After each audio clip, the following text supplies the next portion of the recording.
ok? Então, a gente sobre o 5W2H, que é um método que é muito simples. Então, o que acontece é que ele não tem uma documentação muito forte em livros. Às vezes, ele tem só 1, 2 páginas, né? Tem algumas documentações um pouquinho mais detalhadas e vocês vão entender logo por quê.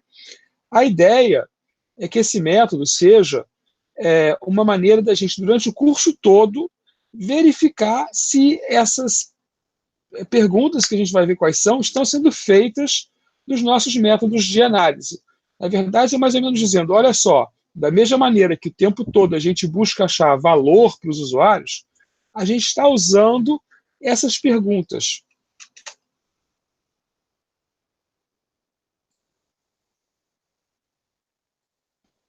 Bom, então por que se chama 5W2H? 5W2H é o acrônimo para 5 tipos de perguntas que nós chamamos de perguntas abertas, que os americanos chamam de os 7 bons amigos. Então, são, nos Estados Unidos, né, você costuma começar as perguntas sempre com o mesmo tipo de palavra, né, e essas perguntas são feitas de uma maneira que não dá para quem está respondendo, né, para o entrevistado, usar as suas palavras para responder. Então, também você não limita a resposta dele, apesar de você limitar o tema da resposta, né? Você está perguntando quando, onde, por quê, você não limita propriamente a resposta, né? A tradução é óbvia, né? A maioria de vocês vai ter pelo menos uma ideia, não precisa saber nem tanto inglês assim, né? Que what, né, é a primeira pergunta, significa o quê. Who é a segunda pergunta, significa quem. When é a terceira tipo de pergunta, né, significa quando. Where é o quarto tipo de pergunta, significa onde. Why, que significa por quê. How, que significa como. E how much, que significa quanto custa. A gente vai ver que tem algumas variações ao longo do tempo, mas elas não são tão graves assim, nem tão importantes. E, na verdade, a gente pode também falar só das 6 primeiras. É muito comum falar 5WH, né? Mas os 5WH estão sempre presentes em várias listagens. Então, elas são perguntas abertas que dão a oportunidade de responder livremente, né? Não te dá opções. A pergunta fechada, ela sempre te dá opções. Você acha isso bom ou acha isso ruim, por exemplo, né? Então, a pergunta sim ou não é uma pergunta fechada. Questionários, por exemplo, são geralmente compostos de perguntas fechadas. E as perguntas desse tipo são perguntas abertas. Então, você tem a completa liberdade de usar as suas próprias palavras. Porque a pergunta fechada, ela induz ao uso das palavras ou só permite o uso de palavras específicas. E também você pode trabalhar mais seu pensamento ou sentimento. Então, por exemplo, se eu pergunto quando numa pergunta fechada, eu vou perguntar, você quer ter aula agora, num horário fixo, ou você quer poder acessar a aula gravada a qualquer momento? E você só vai ter essas 2 opções. Se eu fizer uma pergunta aberta, quando você quer ter aula, você vai escrever alguma coisa qualquer e eu vou poder tirar dessa sua escrita, né, ou da sua fala, mais informações, né, não necessariamente a informação que eu desejo especificamente, né, mas mais informações que podem me permitir fazer entender melhor a situação. Além disso, é comum que depois de uma pergunta aberta, por exemplo, a gente possa resumir propostas e fazer perguntas fechadas, né? Então, a pergunta aberta ela abre o conjunto de oportunidades, enquanto a pergunta fechada ela fecha em direção a uma direção. Parece muito simples, né? E na verdade é, né? Então, quais são as vantagens de uma pergunta aberta e as desvantagens, né? Bom, primeiro é a livre expressão do entrevistado. Ele pode falar o que quiser, pode até sair da resposta, né? Não é tão comum, mas acontece bastante, né? Segundo, como você fez a pergunta aberta, ele pode te dar detalhes, né? Você, por exemplo, pode tentar justificar. Eu gosto de ter aula no horário da aula, porque assim eu me forço a estar presente, eu me forço a estudar, né? ela serve como preâmbulo, como uma coisa que acontece anterior de uma pesquisa com perguntas fechadas, né? Serve para o contrário, eu faço uma pergunta fechada e depois faço uma pergunta aberta do tipo por quê? Né? É bastante comum isso também. Ela pode ser usada para esclarecer detalhes de outras perguntas. Eu pergunto um quando, né? E aí depois eu pergunto por quê, ou depois eu pergunto o quê, né? Mas elas exigem que o usuário pense. Quer dizer, então isso é importante para a gente, porque o usuário passa a ter que pensar, ser introspectivo. Tem um errinho da letra aqui no nosso, no nosso slide. Né? Eu gosto de falar transparência e meus filhos reclamam que transparência é coisa de velho. Né? As desvantagens. É muito mais difícil do entrevistado responder, principalmente quando está escrita, né? Demora mais tempo, clicar no formulário é muito fácil, por exemplo, né? Gera muitos dados, tem inclusive análises específicas de como analisar o que foi dito dentro de um conjunto grande de respondentes para perguntas, né? Tem técnicas muito usadas, por exemplo, na sociologia para fazer isso. A gente geralmente é mais técnico e mais objetivo, é só uma questão de compilar realmente os tipos de resposta, mas já dá mais trabalho. Né? E algumas vezes, se você for muito pessoal, você pode dar algum problema para os usuários, né? Algum desconforto. Ok, todo mundo me acompanhando aí? Levantar a mãozinha, falar alguma coisa. Ih, estou sozinho? Tudo certo. Ok, estou vendo alguns aqui no chat, muito bom. Interação ok. Ok. Então vão ser 26 transparências, 25, né? Porque a última é só um ok. Então a técnica é essa: a gente vai fazer essas perguntas ou vai olhar na nossa técnica específica, que são técnicas de registro. Né? A maioria das coisas que a gente vai discutir é como registrar ou como calcular datas, né? Quando a gente precisa fazer o planejamento. Né? Mas a gente vai olhar como registrar e como trabalhar com certas informações, e essas perguntas abertas têm que estar respondidas, né? E isso é usado em vários lugares, por exemplo, para resolver situações ou para registrar o que aconteceu em uma reunião. A gente vai ver aqui. Né? E além disso, lembrar, né, e no capítulo de livro tem várias perguntas, né, que essas perguntas não são uma só. Por exemplo, quem eu posso perguntar em várias perguntas, tipo, quem é o cliente? Quem vai pagar? Quem vai desenvolver? Quem vai receber o software? Né? Quem vai operar esse software? Quem vai dar manutenção depois?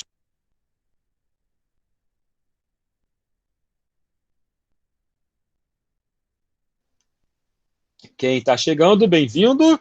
Né? E tem que haver um esforço, né, de quem está entrevistando e quem está fazendo as perguntas, de que a resposta seja bem clara, né, não fique ambígua. A ambiguidade é um problema sério para a gente em todas as nossas técnicas. Né? Se você escrever coisas ambíguas, significa que o desenvolvedor depois não vai saber o que fazer.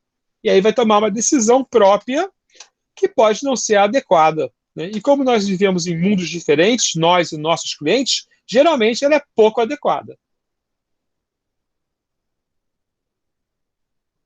Ok, de onde saiu isso? Na verdade, vem lá dos gregos. Né? O Aristóteles lá já falava que quando você faz um discurso tentando convencer alguém, que se chama retórica, né? Então na teoria lá da retórica, ele escreveu que você tem que usar as 7 circunstâncias, né? Que para ele era quem, o que, quando, onde, por quê, como e por que meios. Não está bem claro qual é a diferença para mim de como e por que meios, e hoje em dia isso foi substituído pelo preço, né? Por quanto, que é uma questão bastante importante nas organizações.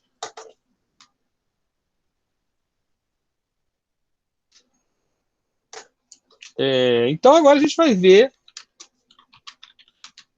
como é usado em alguns lugares, ok? Por exemplo, em uma reunião de projeto, né, eu já trabalhei bastante projetos com essa técnica, né? Você vai para a reunião com um quadrinho onde as decisões que forem tomadas, por exemplo, alguém tem que comprar computadores novos para a empresa, né? você vai escrever num quadrinho e vai tentar responder. O que deve ser feito? Comprar computadores novos. Quem é o responsável? É o professor Chechel. Quando vai ser feito o entregue? Tem que ser em 15 dias para a gente poder produzir. Onde deve ser feito o entregue? Tem que entregar na sala 5, ou tem que entregar no almoxarifado. Por que deve ser feito? Porque os computadores antigos eles não estão funcionando a contento por causa do peso dos nossos compiladores. Né? Como vai ser feito? Vai ser feita uma tomada de preços, né, e uma comparação com websites. Né? E por quanto será feito? A nossa verba para comprar 5 computadores é de R$6.000. 30 mil reais, 6 mil cada um, por exemplo. Então, isso é uma tabelinha, e aí cada item da reunião você vai anotando o que foi feito. As reuniões feitas assim, elas são muito práticas, porque elas passam a ter objetivo. Né? Você vai na agenda, né? Você tem que dar a justificativa, né? Por que você está com esse problema. Cada justificativa é dada uma ação, o que vai ser feito. Né? Algumas vezes você não faz como, é responsabilidade do responsável decidir como, mas pode haver uma proposta, pelo menos, né? E as coisas funcionam assim. Né? Mas vocês veem isso em lugares muito mais simples, por exemplo, uma notícia. Né? No jornalismo, você aprende que uma notícia tem que responder. Geralmente, no seu primeiro parágrafo, o lead, que eles chamam, né? Essas mesmas perguntas. Qual o fato? Onde aconteceu? Quando aconteceu? Por que aconteceu? Como aconteceu? Quem participou do fato? Então, a gente tem aqui um exemplo, né, onde algumas coisas foram marcadas, né, uma notícia que saiu no Extra, né, vindo de Brasília, um dia depois de vetar a proibição para que as companhias aéreas cobrem pelo despacho de bagagens, o presidente Jair Bolsonaro justificou a decisão afirmando, nesta terça-feira, que empresas menores alegavam que seria um empecilho à operação do país. Temos uma pergunta aqui que eu já vou responder. Muito bom, uma pergunta, vamos lá. Em relação ao desenvolvimento de software, ou onde deve ser entregue, não faz tanto sentido. Não estamos realmente entregando uma coisa fixa ao cliente. Como isso fica em relação ao desenvolvimento de software? Boa pergunta, Michel. No software, algumas vezes nós temos que mudar a interpretação. Mas eu vou te dar um exemplo, né, um método muito importante. Eu acho que ele está citado no arquivo, no capítulo do livro. Esse método ele tenta mapear todos os sistemas de uma empresa, né, numa arquitetura de informação da empresa, chama Framework de Zachman, né, e uma das colunas que você tem que preencher é onde o software roda. Por quê? Porque as empresas, né, elas são divididas em localidades diferentes. Por exemplo, eu posso ter uma empresa que tem franqueados e o software pode rodar no franqueado ou na empresa, ou em todos os lugares. Né? A interpretação também pode ser dada no tipo de computador, grande porte, celular. Né? Então, nós temos diferentes maneiras de responder esse onde. Né? Não necessariamente é entregue. Né? No capítulo do livro, vocês vão ver que tem várias perguntas sobre onde. Né? Pode ser, por exemplo, onde vai ser usado. Né? Não interessa onde roda, né? Mas onde vai ser usado? No escritório ou na praia? Né? Eu estou fazendo um aplicativo para o Globo. Né, aquele aplicativo do clube do assinante, onde ele vai ser usado? Então, ele vai ser usado normalmente dentro de uma loja que pertence ao clube do assinante. Né? Então, ele, por exemplo, pode ter problemas de conexão. Então, a gente tem que pensar bastante bem essas perguntas. Para a gente é bem aberto realmente o que pode ser feito, né?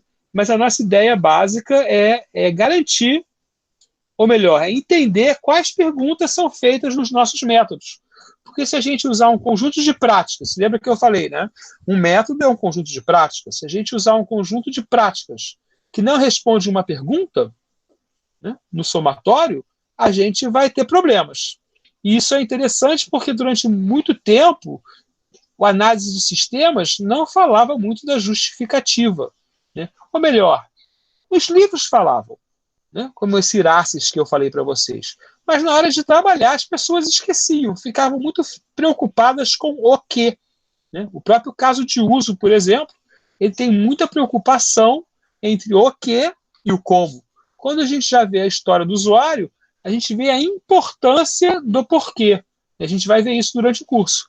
Porém, você pega muito livro que ensina a história do usuário, que ensina não, mas muito exemplo de histórias do usuário no mundo real, onde o porquê não aparece. Então, muito obrigado pela pergunta, Michel, foi uma pergunta muito boa.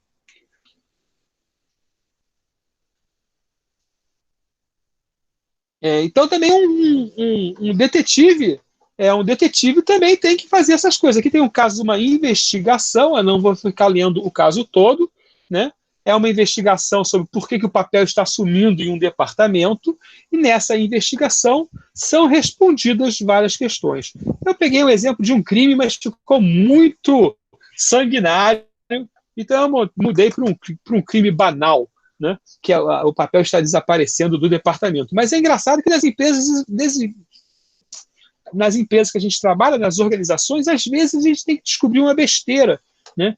Do tipo, por que o disco está sempre cheio, né? Por que a compilação está sempre lenta? Aí você vai descobrir que alguém instalou um servidor de LOL, né? De pirata, alguma coisa assim, né? Então essas coisas, essas perguntas bobas, essas questões bobas, às vezes são importantes no local por causa do desempenho, né? Eu tenho que fazer um relatório e não tem papel suficiente, mas eu comprei o papel. Aí o cara quer saber, seu chefe quer saber por quê, né? E aqui o plano de ação, a gente vai ver ele de novo, né? Aqui tem um plano de ação que é algo mais genérico, é mais ligado à estratégia da empresa, e tem no Moodle, tem um texto que eu tirei do Sebrae, né? Uma descrição de prática, bastante legal, vale a pena ler, ok? Para vocês verem como isso pode usar no negócio, né? Para fazer mais um planejamento de mais alto nível do que o negócio tem que fazer, né? Eu roubei essa figurinha, porque é uma figurinha bem legal para você pensar como as coisas se relacionam, né? Agora eu estou mostrando aqui meu ponteiro laser, né? Então você vê que a gente tem que essas perguntas, né, do 5WH, elas são mais diretas, enquanto o quanto custa geralmente depende de como você vai fazer, né? Na área organizacional, na área de desenvolvimento de sistemas, o quanto custa ele é muito importante por causa das decisões, se você vai ou não vai fazer, mas realmente ele é derivado, né? Você pode chegar lá e falar, custa 100 mil. Aí o cliente fala, muito caro, quero menos, né? Outro dia eu falei para um cliente meu, olha só, eu tenho uma proposta de 4 milhões, uma de 300 mil e uma de 100 mil. Tudo muito caro. Né? Eu falei, olha, por que 4 milhões? Porque 4 milhões supõe que você quer fazer um negócio, né, mundial. 300 mil você quer fazer uma coisa muito bem feita ao nível local. 100 mil você já está poupando, né? E dá para fazer até por 30 mil, mas você não vai ter muita qualidade de serviço, né? As coisas vão demorar um pouco mais, porque você vai usar um servidor, né, mais barato, vai comprar um servidor compartilhado, né? Você não vai ter garantia 24/7, coisas assim. Mas são opções, né? Porque quando você olha todas essas questões, né? A gente viu quando estava falando de valor, na verdade vocês leram, né? Que a demanda, né, tem o desejo, né, o desejo que a pessoa quer, né, mas a demanda depende de como pode pagar.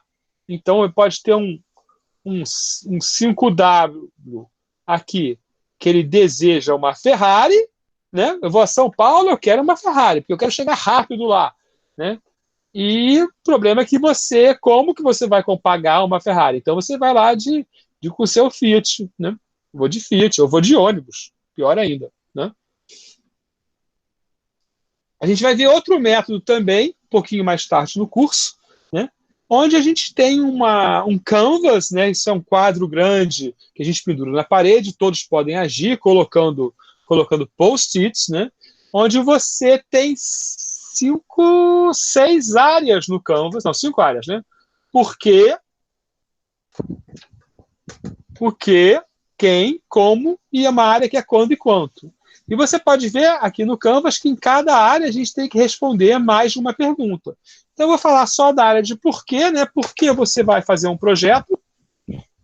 Você tem que ter uma justificativa, que é um estado presente do que a gente chama de passado, o que está acontecendo antes do projeto ocorrer.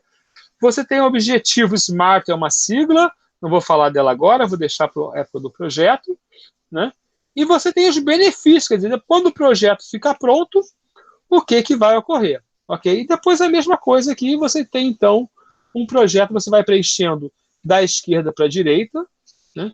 Eu gosto muito de começar sempre com o porquê, para a gente já entender por que a gente sentou para fazer essa reunião, que vai ter um projeto, mas muitas vezes quem vem fazer reunião começa com o quê? Na verdade, começa dizendo qual é o produto, né? Eu quero um aplicativo para cadastrar os livros emprestados. Mas a verdadeira pergunta por que você quer esse aplicativo, né? Porque aí eu posso falar, olha, você não quer um aplicativo, você quer, na verdade, um caderninho com lápis, né? No caso das nossas práticas, né, cada prática vai construir um modelo, né? Então, o que a gente vai olhar é quais perguntas um modelo responde, né? Por exemplo, se eu estiver falando, talvez vocês já tenham visto em banco de dados o modelo de entidade e relacionamento, né? Então, eu vou perguntar o que é essa parte, ou seja, o que é uma entidade, uma parte do modelo, né? E aí eu começo a fazer perguntas que têm que estar na documentação. Se elas não estiverem, nós vamos ter problemas. Por exemplo, quem apresentou, solicitou ou necessita dessa parte? Por que essa parte está presente? O que ela significa, né? Então, questionamentos que a gente também pode fazer no nosso modelo e que a gente sempre deve tentar documentar, escrever em algum lugar, né, na justificativa ali, na descrição detalhada, por exemplo, de uma entidade, na descrição detalhada do caso de uso, né? Então, a gente vai trabalhando dessa forma. Inclusive, a gente vai questionar as nossas práticas, né? Falando, essa prática ela não é capaz de descrever a dimensão estado, né? Desculpa, a dimensão onde você está, né? A dimensão, ou essa prática não é capaz de descrever a dimensão quando, né? Por exemplo, a entidade de relacionamento é um modelo que é muito fraco em relatar o quando. Então, lá várias perguntas que podem ser feitas em um modelo qualquer, né? E para a gente, normalmente, vai ter essa questão do preço, né? Geralmente, a gente vai analisar o nosso custo de desenvolvimento, né? O preço é outra história, a gente viu lá falando de valor, mas a gente sempre vai ter que tentar falar do nosso custo de desenvolvimento, e esse custo vai depender do custo de cada parte, né? Porque cada adicional que eu coloco torna o desenvolvimento mais caro. A gente já está em 18 de 26 slides e vocês podem sempre fazer pergunta aqui. O Michel fez legal a pergunta aqui pelo chat, né? Não sei se vocês já viram, tem um botãozinho em cima que parece uma caixa de conversa, né? E é um espaço aí para fazer pergunta.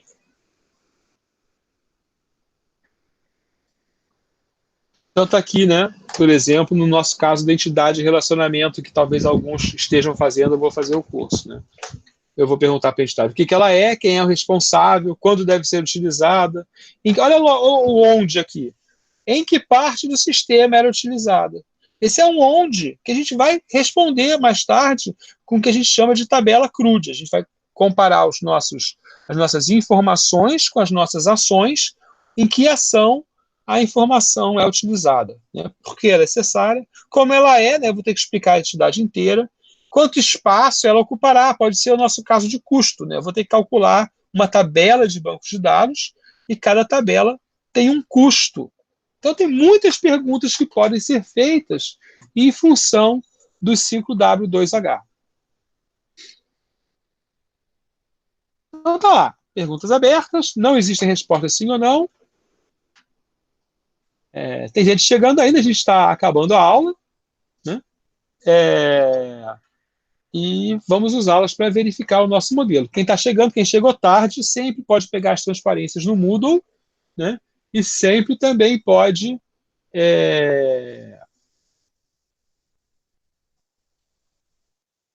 ler o capítulo do livro, né?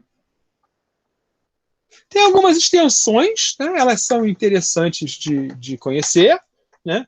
Por quê? Bom, tem sempre alguém que quer vender outra coisa, né? Então tem o pessoal vendendo 5W2H, aí eles falam, mas o meu curso é de 6W2H, né? Então um W muito comum é o WINS, né? Que são as condições de sucesso, né? Então, por exemplo, no nosso exemplo lá da reunião, né? Qual é o sucesso? Os computadores estarem instalados, né, no dia combinado, né, instalados com software. Né? Também o quem, né? A gente tem em inglês, a gente tem um. Ok, alguém quer fazer pergunta? Tem um sonzinho aí, mas tudo bem. Pessoal, eu fiquei na dúvida se esse Wins não tá, sei lá, ou dentro do Watch ou dividido entre o Watch bom, diluído nas outras perguntas, né? Deveria estar normalmente, não? Principalmente no porquê, né? A condição de sucesso é você sempre atingir o seu what, né? O seu o quê. Essa é uma condição de sucesso básica, né? Atingir o seu o quê. Mas às vezes você vai fazer um o quê com o objetivo de atender outra coisa, porque é mais ou menos como as métodos são usados. Tá? Então, eu posso dizer para você, por exemplo, você tem que instalar o computador até o dia tal com todos os softwares. Né? Mas a verdadeira condição de sucesso é o programador conseguir compilar uma versão completa do sistema.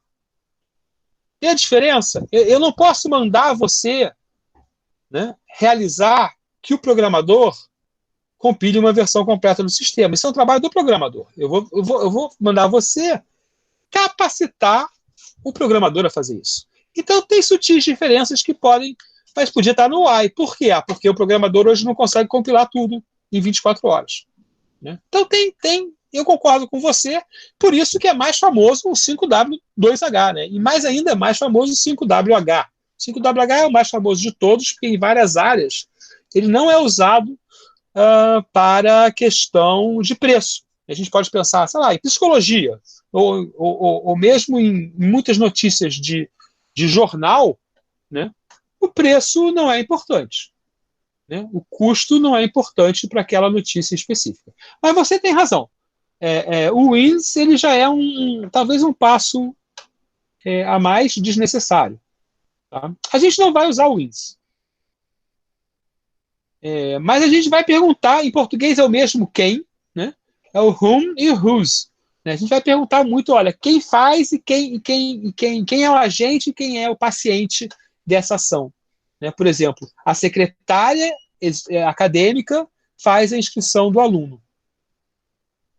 Então, eu tenho uma secretária acadêmica que é o quem faz a ação, e tem o aluno que é quem sofre a ação, e tem um outro quem, que é o curso, né? Que também é um quem, né? Ou então você podia modelar como onde, né?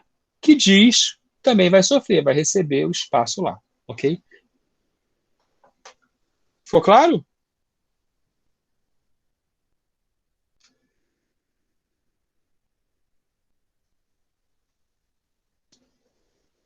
Ok, Renan, obrigado pela pergunta.